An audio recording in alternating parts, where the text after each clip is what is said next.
What's going on, everyone? It's about 1 o'clock in the morning almost, and I decided that I wanted to watch one more movie before I go to bed because this week on Wednesday I am going to Colorado for an entire 7 days, and it's going to be very difficult for me to pump out as much content as I would prefer. So I wanted to make a couple more videos right before that happens, and tonight, for the very first time, I will be watching The Terminator. I have never seen any of the Terminator movies. I've heard only the first two are good. After that, it's pretty much garbage. But you know what? I'm excited to at least watch the first one, and then maybe in the future I will do my first time reaction videos for the second and whatever else comes after that. But for right now, let's start with the first one. Like I said, it's almost 1 o'clock in the morning. I just got done watching another movie that I will be reviewing this week as well. So, yeah, I'll probably only finish about maybe an hour of this movie tonight and then finish the rest in the morning when I wake up. So, yeah, let's just start this thing right now. By the way, I'm watching this movie on my laptop on Amazon Prime. I feel like this movie deserves to be watched on a bigger screen, but I'll make do. I actually kind of like watching movies on my laptop because it's more of a secretive viewing. I can hear the movie really well, and I don't get distracted by other people, so I like it. I'm sure every single Terminator fan knew this already, but seeing Bill Paxton at the start of this film for about 10 seconds with blue hair is out of nowhere, but I dig it. I ship it.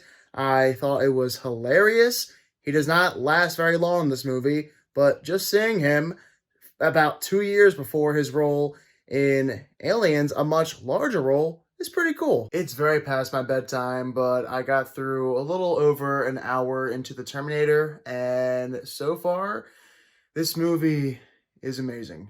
It's one of the best action movies I've ever seen. The last part of the film I watched was the scene that takes place in the police station.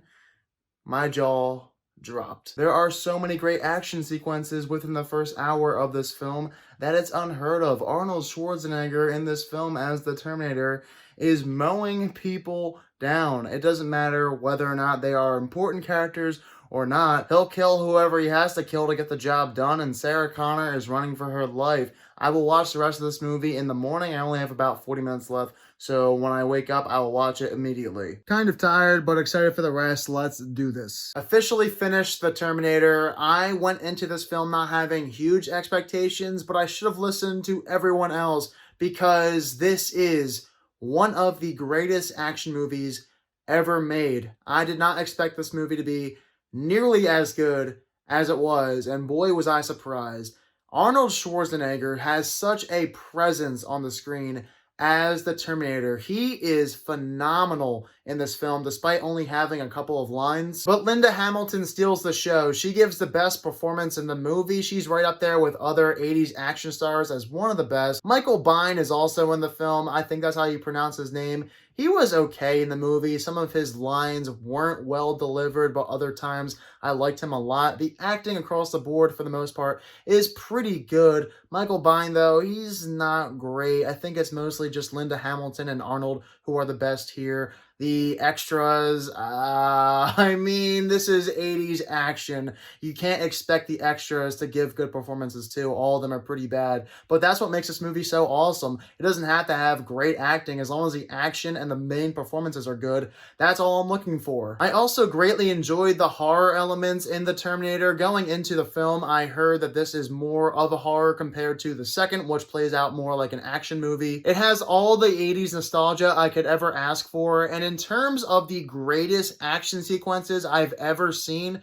The Terminator probably has 2 or 3 top 20, 30 best action scenes of all time. I'm a huge fan of 80s action. I love the Alien franchise and the first Predator movie, and this is yet again another film to add to that list. I've pretty much now seen almost every single popular 80s action movie. If you're wondering whether or not I think the Terminator holds up in 2020, I do think so to an extensive degree. There are a couple of shots I don't like. The scene where Arnold has his laser eye popping out. You can tell that's not his face, that's just a mask. As well as near the end with the endoskeleton, the wide shots don't look great, but the close-ups do. Besides a few of the shots not holding up and some bad acting, the Terminator for me goes down as one of the greatest action movies I've ever seen. I cannot wait to watch it again. But first, I need to watch Terminator 2 Judgment Day sooner than later. I am so excited for that after watching this movie. If I were to grade the Terminator right now, I would give the film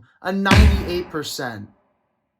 I cannot talk enough about how much I enjoyed watching this movie. Arnold Schwarzenegger as the Terminator is mowing people down through and through. The guy does not care. These extras are disposable as anything. It's hilarious. There are 1,000 memes in the movie, and the action is brilliant. When comparing new action to action back then, nowadays action is cleaned up and stylish, whereas back then it was gritty and they put an emphasis on the sound effects. So my main question for you guys today is, do you like 80s action more than present day action? Be sure to let me know below in the comment section what your answer is. As always, guys, if you are new to my channel, click that subscribe button and give this video a thumbs up if you enjoyed it. Thank you all so much for watching this video, and I hope you all have a fantastic day.